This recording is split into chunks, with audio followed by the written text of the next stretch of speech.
З вами Настя, і сьогодні ми знімемо моїх уток і моїх кур. Ось вони. Так, зараз ми будемо до них заходити.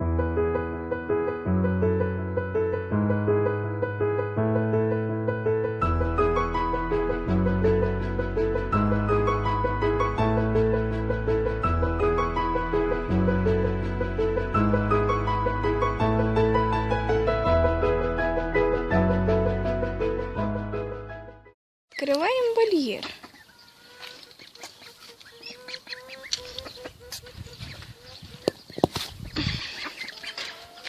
Так, тут ніхто у нас не стоїть. Так, ось вони наші красавчики і красавиці. Привіт. Іди сюди. Гляньте на них. Ну ви гляньте на оцю красоту. Иди сюда. Звезда. Иди сюда.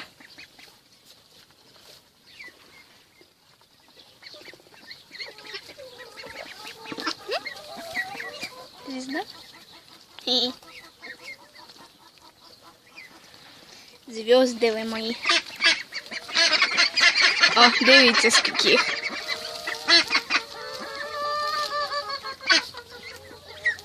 Ой, ну що ти робиш? Щекотно. Ой, іди сюди. Іди сюди. Іди сюди. Ладно, не хочеш, не хочеш. Ладно, пошли дальше. Так, идем дальше.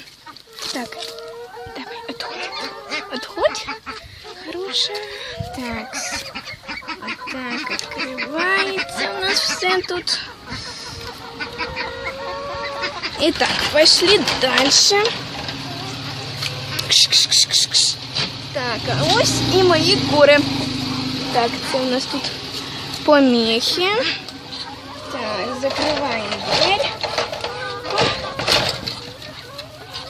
Так, ось такі у нас курочки.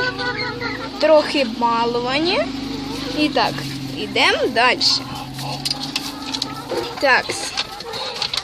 А оце у нас наші качки. 2 селезня і 2 качки. Так, це у нас тут... Кш. А ну йди от сюди. Кш. Це у нас тут одна курочка заблудилась. Так, що? Так, отут ви бачите у нас оце біленька качка. Це у нас селезень один. Вон там другий селезень. Місце з другою качкою. Ну так, так як вони не хочуть нас на камеру бути. Ти опять тут? А ну прийди сюди. Кш, кш. Ну так. Ого, молодці. Молодці. Яєчки знесли. О, качечки в нас поработали. Такс. И курочки. Так. Ну ладно, будем собирать яйца. Мы уже вийшли із сарая, поскольку мені неудобно було нести яйця в руках і знімати це все. І гляньте, як постарались наші качечки і наші курочки. Курочки в нас знесли 5 яєць. Ну, а уточки цілих 3. Дуже даже хорошо, знаєте ли. Ну так от, ми закінчуємо наше відео. Ставте лайки, кому понравилось, підписуйтесь на канал, поддержіть мене. Всім спасибо, всім пока.